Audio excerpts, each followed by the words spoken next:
For the throne of God above, I have a strong and perfect plea, a great high priest whose name is love, whoever lives and pleads for me.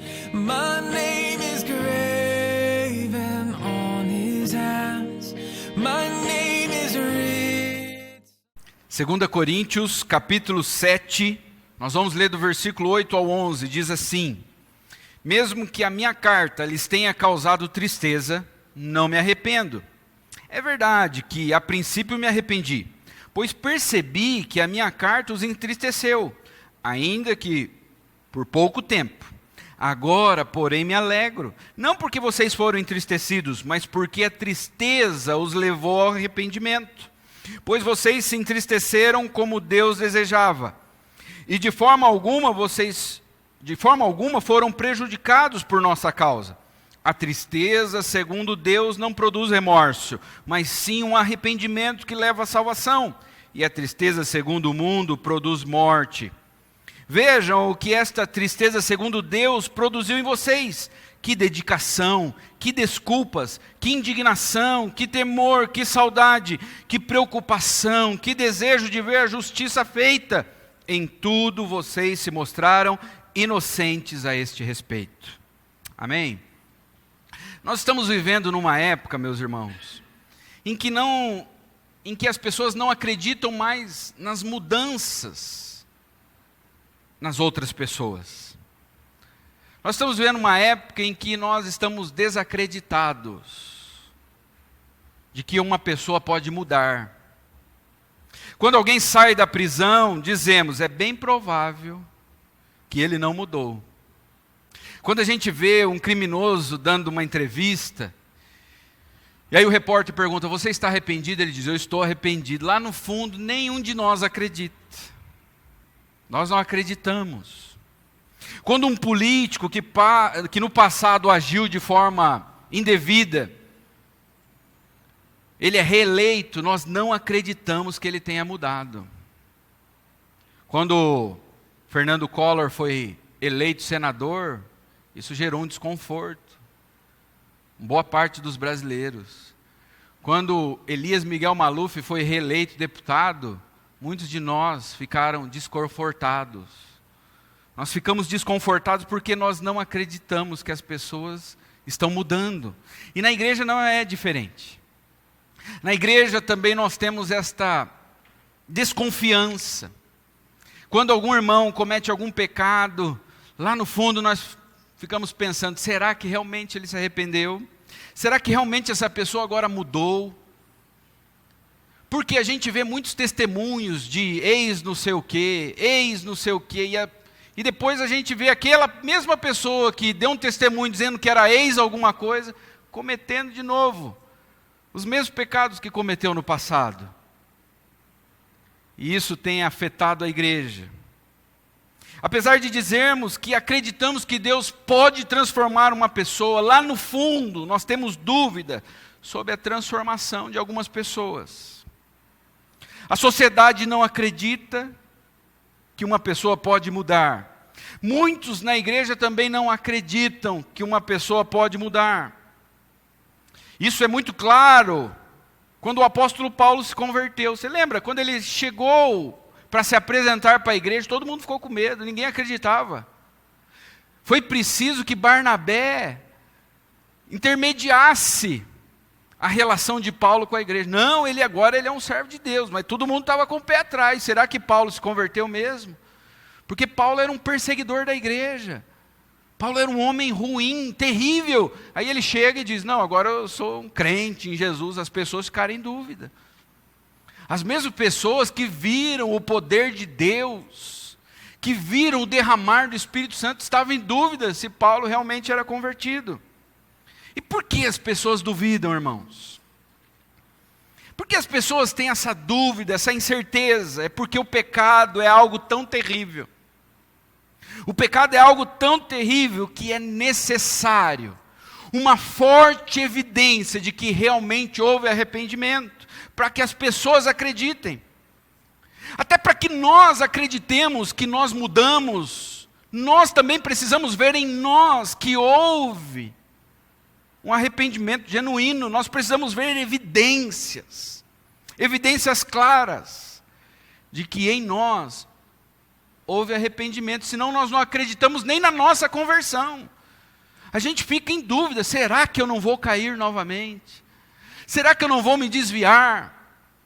A gente fica em dúvida, será que eu estou firme mesmo desta vez? Por quê? Porque muitas vezes nós não enxergamos em nós mesmos evidências de um verdadeiro arrependimento.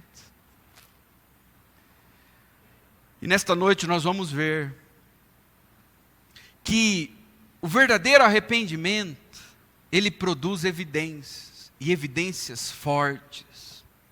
A igreja de Corinto, a igreja para quem Paulo escreveu esta carta, essas duas cartas, na verdade foram 4, mas 2 se perderam.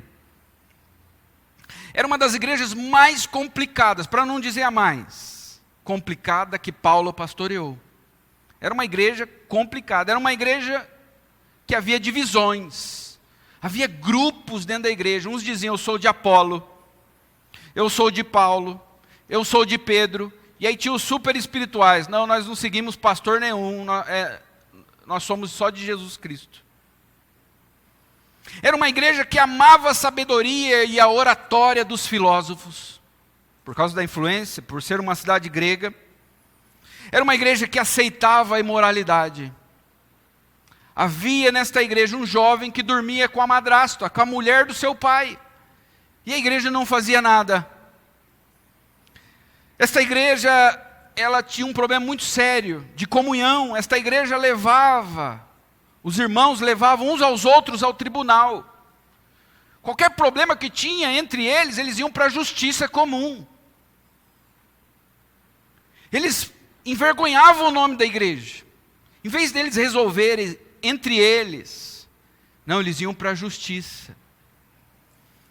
Eles não tinham respeito pela ceia do Senhor, eles ficavam bêbados na ceia. Eles eram desordenados em relação aos dons espirituais. Paulo precisou escrever 2 capítulos para ensiná-los sobre os dons, porque eles eram desordenados. Um monte de gente falando em línguas. E Paulo diz, olha, não é assim não, gente. É no máximo 3 e 1 de cada vez. Havia uma bagunça nessa igreja.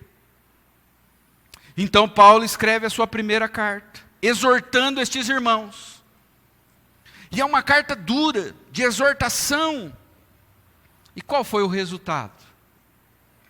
A sua carta causou tristeza nestes irmãos. Versículo 8 diz, mesmo que a minha carta lhes tenha causado tristeza, eu não me arrependo.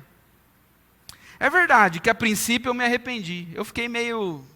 Eu acho que eu ofendi eles. É esta a ideia de Paulo. Ele ficou meio mal. Mas olha o que ele diz. Pois percebi que a minha carta os entristeceu, ainda que por pouco tempo. Qual foi o resultado desta carta de repreensão? Causou tristeza nesta igreja. Eles se entristeceram. E o que aconteceu com Paulo? Paulo ficou feliz com isso. Versículo 9, ele diz, agora, porém, me alegro. Não porque vocês foram entristecidos, mas porque a tristeza os levou ao arrependimento. Eu não estou triste pela tristeza em si, mas pelo que a tristeza produziu em vocês. A tristeza levou vocês ao arrependimento, pois vocês se entristeceram como Deus desejava. E de forma alguma foram prejudicados por nossa causa. E o que mais aconteceu? Paulo ele vai falar sobre 2 tipos de tristezas. No versículo 10 ele diz, a tristeza segundo Deus não produz remorso, mas sim um arrependimento que leva à salvação. A tristeza que é operada por Deus, ela não produz remorso. Remorso é quando a pessoa fica entristecida, mas ela não muda. Ou quando ela fica triste por causa das consequências que o pecado vai trazer a ela. Ah, eu vou perder meu emprego. Ah, eu vou perder meu casamento. Olha o que vai acontecer agora comigo, eu vou perder minha juventude. Você percebe? Isso é remorso. Mas a tristeza, segundo Deus, ela não produz remorso, mas arrependimento. E arrependimento, esta palavra no grego, significa uma mudança radical. É a junção de duas palavras, metanoia.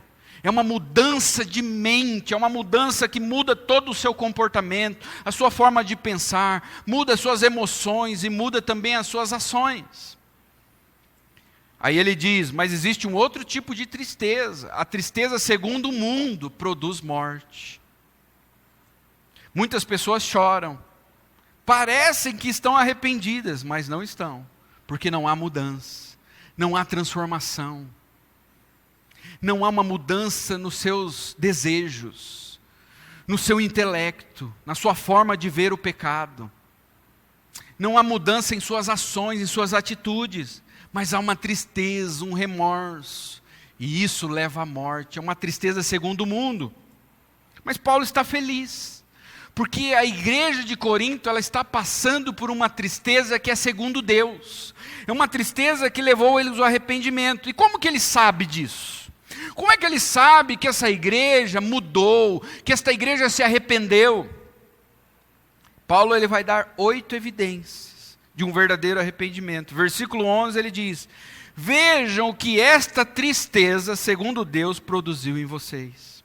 A primeira característica é a tristeza, de que houve arrependimento.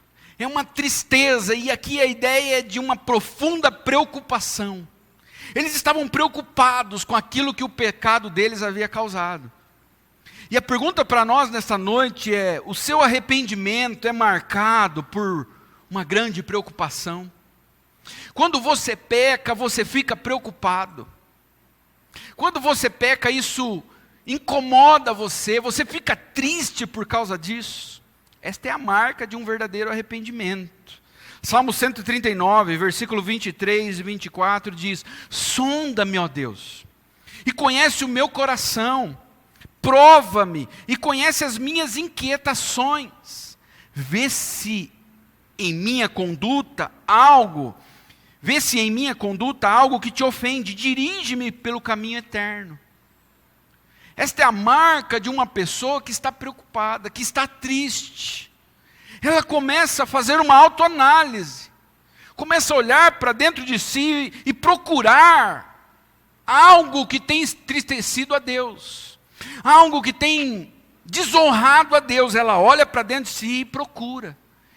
E se ela não acha, ela diz, Deus, se eu não estou percebendo, se existe algo em mim que eu não estou vendo, me mostra, Senhor, e me guia por um caminho reto. Uma pessoa triste, ela passa horas em oração. Ela se coloca diante de Deus e começa a confessar os seus pecados. Ela tem consciência da quantidade de pecados que ela cometeu. Às vezes seria importante para nós anotarmos, antes de dobrarmos nossos joelhos, o que eu preciso confessar diante de Deus. E antes de anotarmos, orarmos, Espírito Santo me mostra quais pecados eu preciso confessar. Agora vou dizer uma coisa, se a sua oração for uma oração sincera, se prepare. Não venha com um bloquinho não, pegue um caderno grande. Porque Deus vai te mostrar, Deus vai nos mostrar, irmãos. Nós precisamos nos colocar diante de Deus e ter a coragem de dizer, Deus me mostra. Quais pecados eu preciso me arrepender? Esta é a marca de uma pessoa realmente arrependida, uma pessoa que está triste. A segunda marca, a segunda característica é a dedicação. Versículo 11 diz, vejam o que esta tristeza, segundo Deus, produziu em vocês. Que dedicação! Paulo olhou para aquela igreja e viu que eles estavam tristes, mas viu também neles dedicação. Que tipo de dedicação? Quando eu penso em dedicação, me vem à mente a igreja primitiva, a igreja do primeiro século. A igreja que está relatada ali no Evangelho, no livro de Atos. Nós vemos ali uma igreja dedicada. O que seria dedicação? Uma igreja que era dedicada à pregação. Uma pessoa arrependida, ela é dedicada a pregar o Evangelho a outras pessoas. Mas não é apenas dedicada a pregar, mas também é dedicada a ouvir. Ela está dedicada a ouvir a palavra de Deus, ela é dedicada à oração. Nós vamos ver que a igreja do primeiro século era uma igreja que orava, era uma igreja que jejuava, era uma igreja que agia com caridade, amor ao próximo. Eles vendiam seus bens, eles ajudavam aqueles mais necessitados, eles tinham coragem para enfrentar as provações, para enfrentar as perseguições. Quando nós olhamos para esta igreja, nós vemos dedicação, e é bem provável que foi isso que Paulo viu na igreja de Coríntios. Ele diz: olha que dedicação. Esta é uma igreja que tem fervor espiritual, eles têm fervor para testemunhar de Cristo. A vida deles é marcada pela simplicidade, por uma vida simples. Eles não procuram ostentar, ter uma vida de luxúria, uma vida de glamour. Eles são humildes, eles procuram viver em simplicidade. Então Paulo olha para esta igreja e diz: que dedicação. Eles são dedicados a pregar e a ouvir a palavra de Deus, eles estão dedicados a orar, a ajudar o próximo, eles são dedicados para enfrentar as perseguições, para testemunhar. É possível ver isso em sua vida? Esta é a marca de que houve arrependimento. Quando Paulo olha para a igreja de Corinto, uma igreja tão complicada, irmãos, uma igreja que aos olhos humanos não seria nem considerada igreja. Muitos de nós olharia para uma igreja igual a de Corinto e diria coisas terríveis sobre esta igreja, diria tudo sobre ela, menos que ela é uma igreja. Imagina irmãos ficando bêbados na ceia, jovens dormindo com a própria madrasta, e todo mundo sabendo. O que nós diríamos de uma igreja como essa? Irmãos levando irmãos ao tribunal. Mas Paulo, quando vê a ação de Deus sobre esta igreja, ele diz: que dedicação, eles são dedicados. A tristeza, segundo Deus, mudou o coração deles, eles se arrependeram, e eu posso ver neles frutos dignos de arrependimento. Eles são dedicados. Qual outra característica? Desculpas. Versículo 11 diz: vejam que a tristeza segundo Deus produziu em vocês. Que dedicação, que desculpas. Desculpa aqui não é no sentido de se desculpar, de se justificar. Não é autojustificação. No sentido: olha, eu fiz isso, mas é porque você não sabe, eu não estava bem, por isso que eu agi dessa forma. Não é isso. Desculpa aqui é no sentido de zelo. É um zelo, é um grande zelo de estar isento de qualquer acusação de pecado. Havia naqueles irmãos um zelo para não serem encontrados culpados. Eles estavam preocupados para que as pessoas não dissessem, não encontrassem neles culpa. Então havia desculpa neles. Se alguém o acusa de pecado, a acusação é justa. Quando alguém te acusa de fazer algo errado, esta acusação é justa. Naqueles irmãos, eles estavam preocupados, para que não fosse encontrado neles culpa. Então havia neles desculpa, não havia culpa neles. Se alguém prever que você vai cair em algum pecado, essa previsão se cumprirá. Como pastor, eu já fiz alguns atendimentos no meu pouco tempo de ministério. E às vezes a gente olha para algumas pessoas e diz: essa pessoa não está arrependida, ela vai cometer de novo. Como é triste isso, irmãos. Quantos de vocês já não tiveram essa sensação ao conversar com alguém? E vocês olham, a pessoa diz: não, eu estou arrependido. E lá no fundo você diz: olha, essa pessoa vai cometer de novo. Você faz uma previsão, às vezes você não fala para ela. Na maioria das vezes nós não falamos, mas lá no nosso íntimo a gente olha para aquela pessoa e diz: essa pessoa não mudou. Daqui a alguns dias ela vai aprontar de novo. E aí quando apronta você diz: aí ó, não falei. estava previsto. Quando alguém prevê algo que você vai cometer, esta previsão acontecerá. Se alguém olhar para você e disser, olha, eu não sei não, mas eu tenho a sensação de que você vai escorregar de novo. Será que essa previsão, ela é verdadeira? Veja o que aconteceu com Pedro. Lucas 22, 31 e o 32. Jesus chegou para Pedro e disse, Simão, Simão, Satanás pediu vocês para peneirá-los como trigo. Mas eu orei por você, para que a sua fé não desfaleça. E quando você se converter, fortaleça os seus irmãos. Mas Pedro era um cara orgulhoso. Jesus chegou e falou, olha, Satanás me pediu para peneirar você, Pedro. E você não ia passar, na verdade você ia passar na peneira. Você ia cair fora. Mas eu roguei por você. Olha o que Pedro disse, versículo 33 e 34. Mas ele respondeu, Jesus, você não me conhece. Eu estou pronto para ir contigo para a prisão e para a morte. E eu estou firme, Jesus. Jesus falou, você não está firme, rapaz. Eu orei por você. Eu estou, Jesus. Eu estou pronto para ir com o Senhor para a prisão e para a morte. Respondeu Jesus, então tá. Eu lhe digo, Pedro, que antes que o galo cante hoje, 3 vezes você me negará que me conhece. Jesus fez uma previsão sobre Pedro.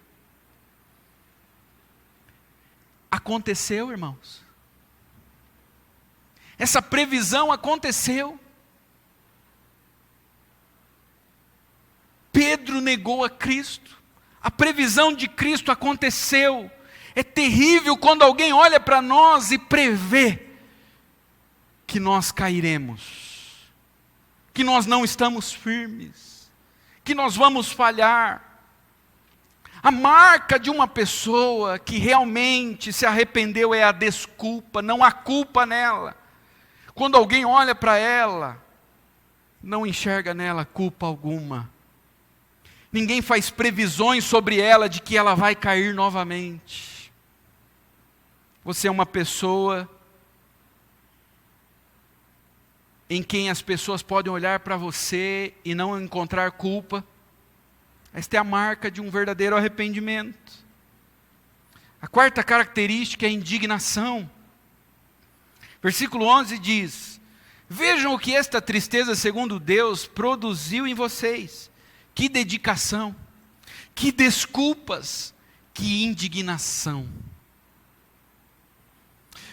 O que é isto, esta indignação? Indignação aqui é irar-se.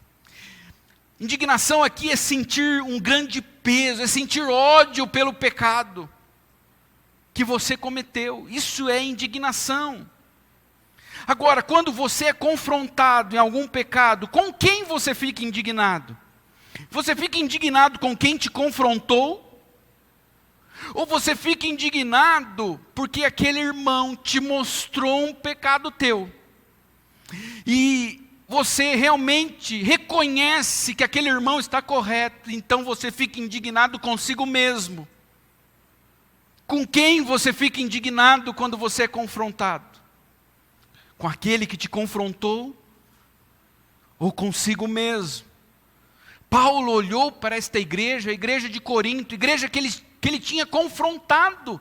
Estes irmãos não ficaram indignados com Paulo, mas eles ficaram indignados consigo mesmos, com seus próprios pecados. Podemos averiguar a legitimidade de nosso arrependimento através da nossa reação ao nosso pecado. Qual é a reação? Como é que nós vamos legitimar o nosso arrependimento? Através da nossa reação. Richard Owen Roberts, ele diz o seguinte: quando um verdadeiro cristão cai em pecado, há uma indignação imediata, que aparece um ódio, um profundo senso de repugnância, que prontamente o leva a declarar. Aí ele continua e diz: quando uma pessoa cai em pecado, ela fica indignada, e olha o que esta pessoa diz: eu odeio esse pecado, Eu desprezo aquele que cometeu esse pecado. Eu não viverei nem sequer por 3 minutos com esse pecado em minha vida. Eu coloco esse pecado diante de Deus imediatamente. Eu serei purificado logo. Não tolero de forma alguma a presença de qualquer pecado em mim. Eu odeio sua aparência. Ele é uma afronta ao meu Redentor. Ele não permanecerá em minha vida. Aqui está a fala de alguém indignado com o próprio pecado. É assim que você se sente quando você peca. Porque esta é a marca de um verdadeiro arrependimento, indignação. Qualquer pessoa que não tolera uma reprovação, uma repreensão, qualquer pessoa que não tolera uma instrução na justiça, é uma pessoa que não está arrependida. Tem pessoas que não toleram ser repreendidos, tem pessoas que não toleram serem reprovadas, tem pessoas que não toleram serem instruídas na justiça. E por natureza, nós podemos perceber que esta é uma pessoa não arrependida. Qual é a quinta característica? Temor. Versículo 11 diz: vejam o que esta tristeza, segundo Deus, produziu em vocês. Que dedicação, que desculpas, que indignação, que temor. A carta que Paulo mandou para aqueles irmãos produziu neles temor. Eles tinham temor, mas temor do quê? Temor das consequências. Temor de, como eu disse, algumas pessoas ficam com medo. E agora pode ser que eu seja preso. Elas têm mais medo da prisão do que do inferno, do que da ira de Deus. Pode ser que eu perca meu emprego. As pessoas têm mais medo de perder o emprego do que enfrentarem Cristo no dia do juízo. Não é este tipo de temor que havia causado naquela igreja, irmãos. O temor que gerou no coração daquela igreja era temor de ter desonrado a Deus. Era o temor por causa do engano do pecado. Nós temos que sentir temor de sermos enganados pelo pecado. O que é um engano do pecado? É acharmos que o pecado não é tão grave.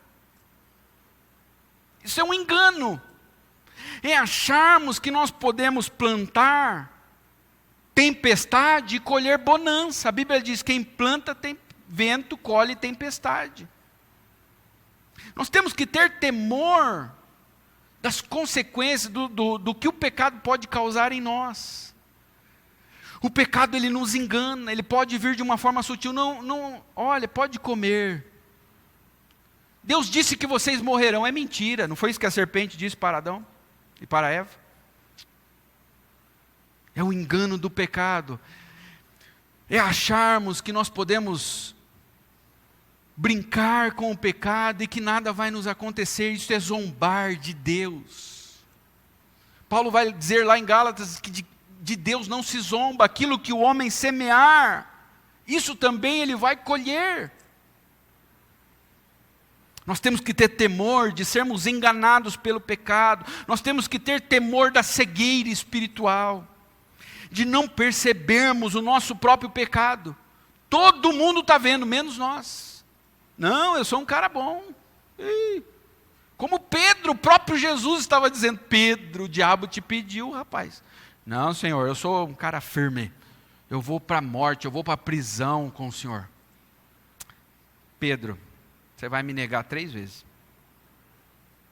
O próprio Cristo estava dizendo para ele não enxergava que ele era uma pessoa fraca, uma pessoa frágil.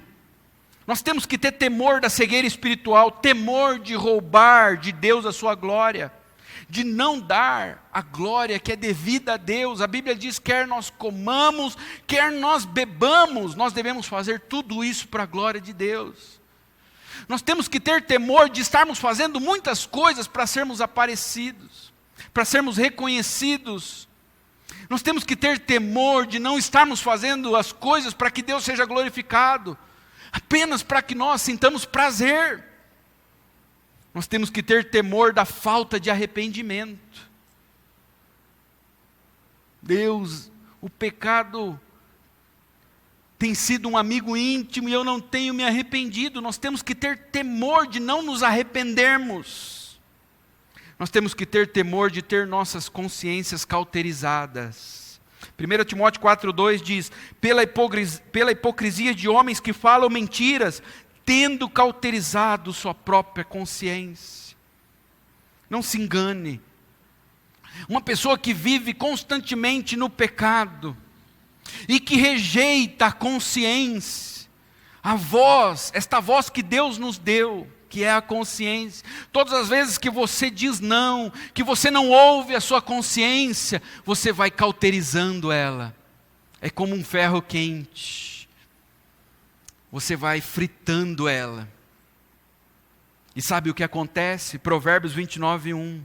Quem insiste no erro depois de muita repreensão será destruído sem aviso e irremediavelmente. Quem insiste no erro depois de muita repreensão será destruído sem aviso. Deus não vai avisar. E será irremediável. Não vai ter cura. A sexta característica de uma pessoa que se arrependeu é que ela, além de sentir tristeza, dedicação, desculpa, indignação, temor, ela sente saudade. Olha o que Paulo diz, versículo 11: vejo que a tristeza segundo Deus produziu em vocês, que dedicação, que desculpas, que indignação, que temor, que saudade. Paulo viu naqueles irmãos saudade, mas saudade do quê? Salmo 51, versículo 8. Olha o que diz. Este salmo Davi escreveu depois que ele cometeu pecado e que ele se arrependeu. Do que Davi tinha saudade, irmãos? Salmo 51, versículo 8 diz: faz-me ouvir de novo júbilo e alegria, e os ossos que esmagaste exultarão. Davi queria ouvir de novo júbilo e alegria. Ele tinha saudade de adorar a Deus com alegria e com júbilo. Quantas pessoas já não têm mais esse sentimento? E o pior, não sentem saudade de quando choravam na presença de Deus, de quando adoravam a Deus com fervor, de quando se quebrantavam na presença de Deus, ao ouvir uma canção, ao cantar a Deus. Mas o pecado foi tomando conta. Esta pessoa está distante do júbilo, está distante da alegria e não sente mais saudade. Mas aqui está um homem que pecou, que foi esmagado por Deus, e ele diz: Senhor, eu tenho saudade, faz-me ouvir de novo júbilo e alegria. Esta é a marca de alguém que se arrependeu. Salmo 51, 12, olha o que ele diz: devolve-me a alegria da tua salvação, sustenta-me com um espírito pronto a obedecer. Você é uma pessoa que tem saudade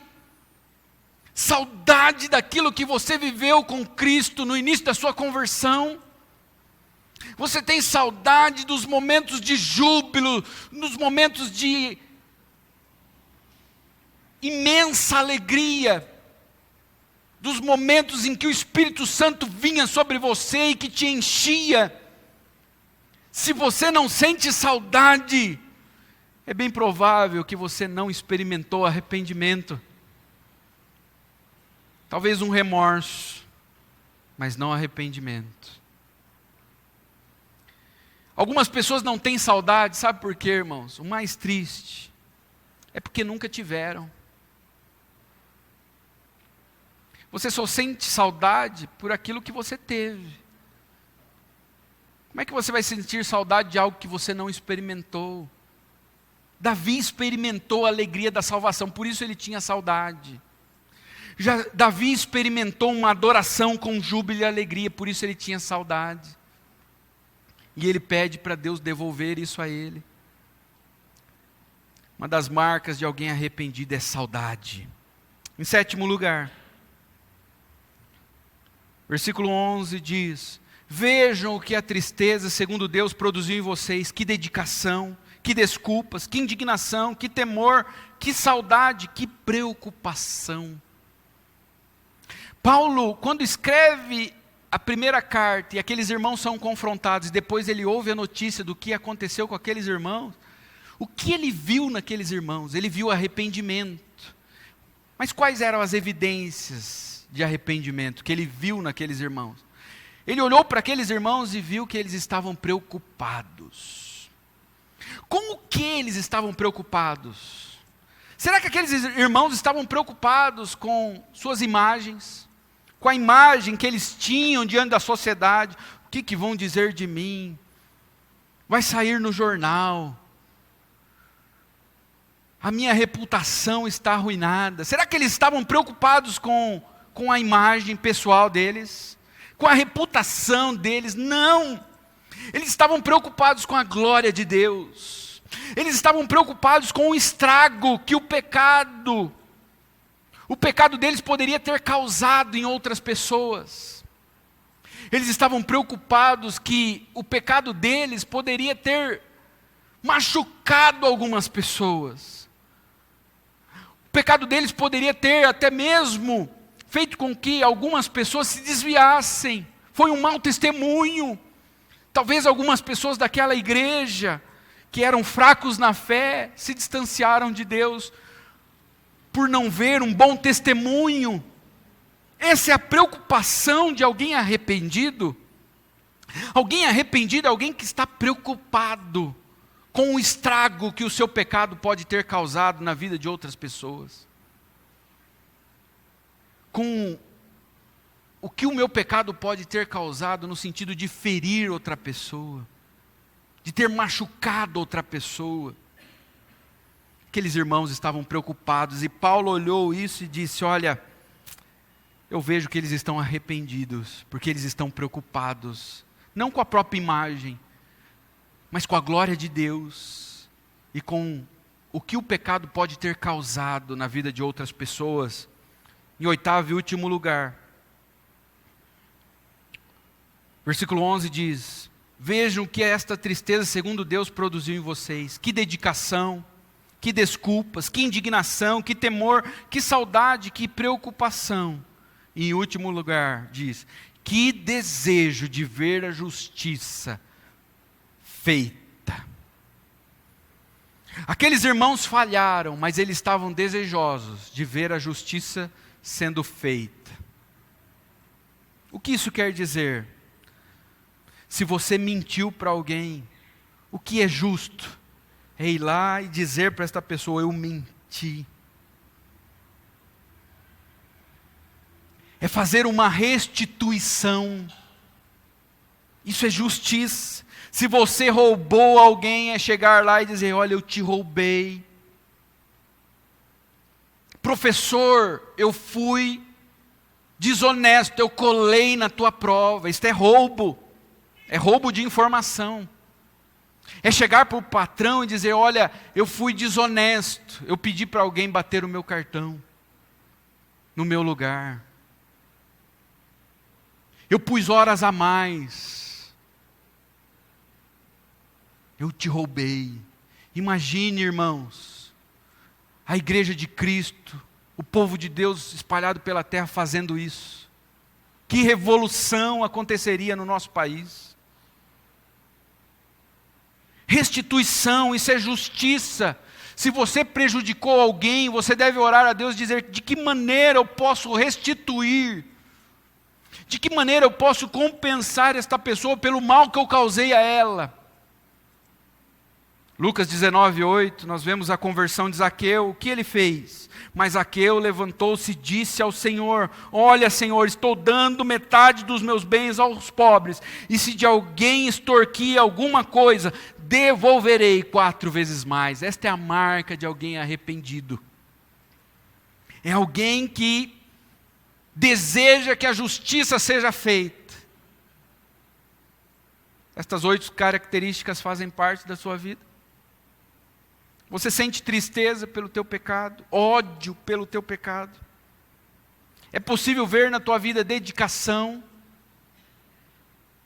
Depois que você se arrependeu, você se tornou uma pessoa mais dedicada, você ora mais, você lê mais a Bíblia, você frequenta mais os cultos. Você está mais envolvido com Deus, com a sua obra.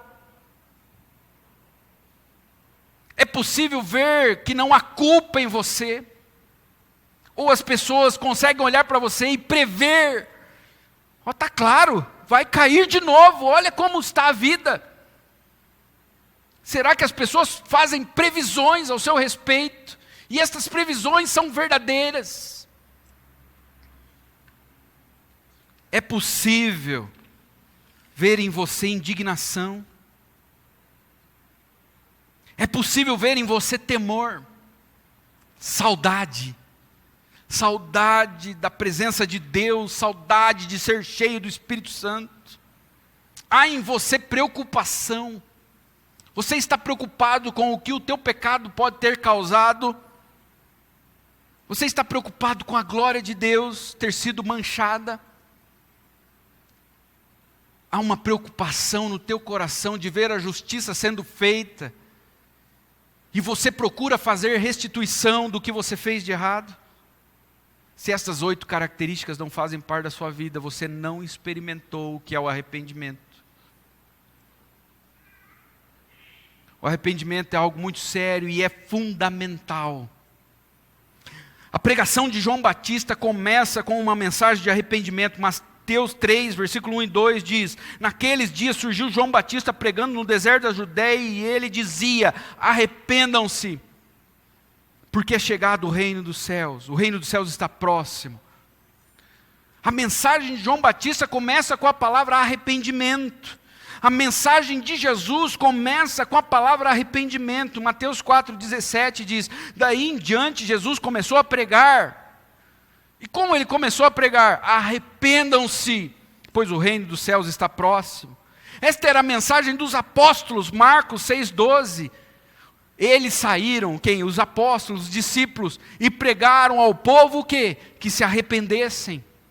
Pedro, depois do Pentecostes, pregando ao povo, o que ele pregou? Atos 2, 37 e 38. Quando ouviram isso, os seus corações ficaram aflitos.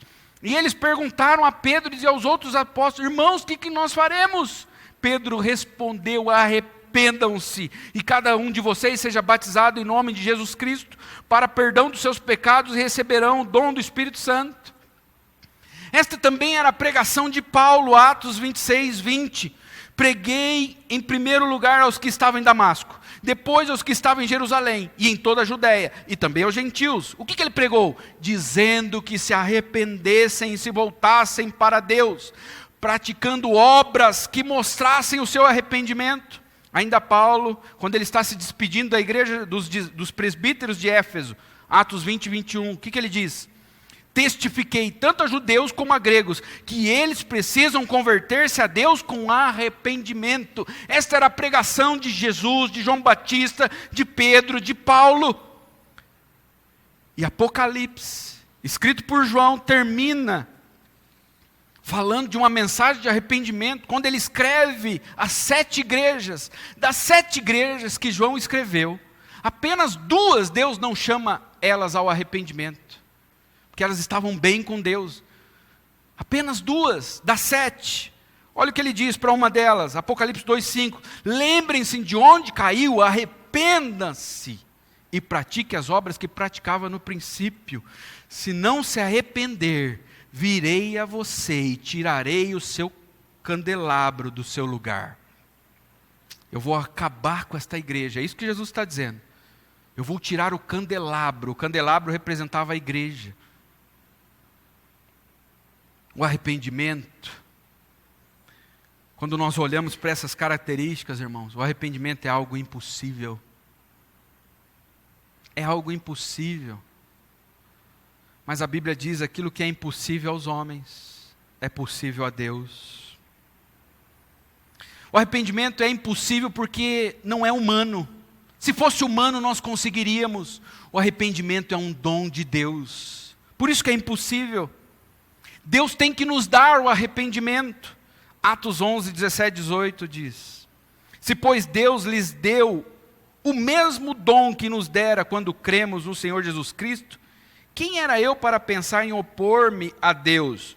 Ouvindo isso, não apresentaram mais objeções e louvaram a Deus, dizendo: então Deus concedeu arrependimento para a vida, até mesmo aos gentios.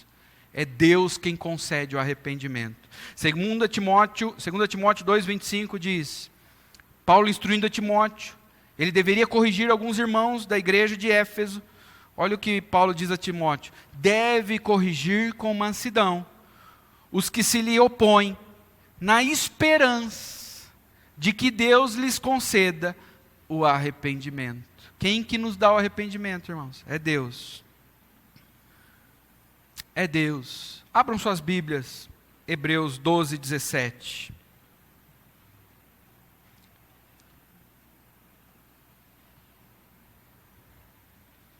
Hebreus 12, 17 fala sobre Esaú.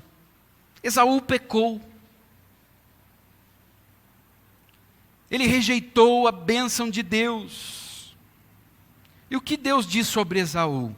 Hebreus 12, 17 diz assim: porque bem sabeis que querendo ele, está falando de Esaú, ainda depois de herdar a bênção, foi rejeitado, porque não achou lugar de arrependimento, ainda que o buscou diligentemente com lágrimas. Esaú buscou arrependimento com lágrimas, mas Deus não lhe deu arrependimento. Ele desprezou a Deus e Deus o desprezou. É Deus quem nos dá o arrependimento. Mas nós temos que clamar por Ele, irmãos. Nós temos que buscar o arrependimento nesta noite. Nós temos que buscar as evidências de um verdadeiro arrependimento em nossos corações. E nós temos que entender a maior verdade que eu vou dizer para vocês. O arrependimento, ele só é possível a nós, porque Cristo foi crucificado e ressuscitou. Por isso o arrependimento pode ser dado a nós, como um dom, como um presente de Deus. Atos 5,31 diz: Deus o exaltou, quem? Jesus. Colocou à sua direita como príncipe salvador. Com que propósito, irmãos? Para dar a Israel arrependimento e perdão de pecados. Porque Cristo morreu e ressuscitou e foi exaltado, agora nós podemos receber o arrependimento de Deus. Nós podemos clamar nesta noite por arrependimento e dizer: Cristo morreu para que nós recebêssemos arrependimento. Nós podemos chegar diante do trono de Deus e dizer: Deus, não por mim, mas pelo que Cristo fez, eu lhe peço nesta noite que o Senhor me conceda o arrependimento. Se essas 8 características não fazem parte da tua vida, porque o arrependimento é diário, porque nós pecamos diariamente, então o arrependimento deve ser constante. Se essas 8 características não fazem parte da tua vida, se não fazem parte da minha vida, da nossa vida, nós devemos nos arrepender, sabe do que, irmãos? Do nosso arrependimento. Nós temos que nos arrepender do nosso arrependimento, que não é um arrependimento genuíno. Nós devemos confessar a nossa falta de confissão. E, em último lugar, quando nós nos arrependemos, há uma festa no céu. Quando um pecador se arrepende, há alegria no céu. Lucas 15:7 diz: digo-vos que assim haverá alegria no céu por um pecador que se arrepende. A Bíblia não diz que há alegria no céu quando eu prego. A Bíblia não diz que há alegria no céu quando nós cantamos, quando nós damos o nosso dízimo, quando nós vamos ao culto, quando nós oramos. A Bíblia diz que há alegria no céu quando um pecador se arrepende. Será que o céu está em festa nesta noite? Por causa da minha vida e da tua vida? Arrependimento é coisa séria. Sabe por que é sério, irmãos? Porque o pecado é terrível. Não existe um arrependimento meia boca. Não existe um arrependimento medíocre. O arrependimento deve ser algo profundo e visível. Algo que possa ser visto pelos outros. A Bíblia diz, produzam frutos. Fruto é algo que é visto. A Bíblia não diz, produzam raiz. Raiz está escondido. A Bíblia diz, produzam frutos dignos de arrependimento. Será que as pessoas podem olhar para nós e dizer, realmente, numa época em que nós não acreditamos na mudança das pessoas, realmente eu posso olhar para a vida deste irmão, desta irmã e dizer, ele mudou. Mas ele mudou porque Cristo mudou ele. Ele mudou porque Cristo deu a ele arrependimento. Ele é um homem, ele é uma mulher, ela é uma mulher arrependida. Será que as pessoas podem olhar para nós? Será que a nossa família pode ver isso em nós, irmãos? Se esta não é uma verdade em nosso meio, nós precisamos orar nesta noite, pedindo a Deus que nos dê arrependimento para a vida. Paulo diz que existem dois tipos de arrependimento. O arrependimento que é produzido por uma tristeza que Deus coloca em nosso coração. E esta tristeza nos leva ao arrependimento. É uma tristeza segundo Deus, que nos leva ao arrependimento para a vida. Mas Paulo disse que também existe outro tipo de arrependimento, que é causado por uma tristeza mundana, quando nós estamos preocupados com a nossa própria imagem, com a nossa reputação, e não com a glória de Deus. Paulo diz que este é um arrependimento, é uma tristeza que leva à morte. Que tristeza você quer hoje? Que tristeza você precisa hoje, nesta noite? A tristeza segundo Deus, que nos leva ao arrependimento. É uma tristeza divina, é um dom de Deus. E é nos dado porque Cristo morreu em nosso lugar e ressuscitou, está à destra de Deus. Por isso nós podemos pedir para Deus nesta noite, derrame em nossos corações, da tristeza que vem do Senhor, Pai, para que nós nos entristeçamos nessa noite com o nosso pecado, e o Teu nome seja glorificado. Vamos orar. Before the throne of God above, I have a strong and perfect plea, a great high priest whose name is love.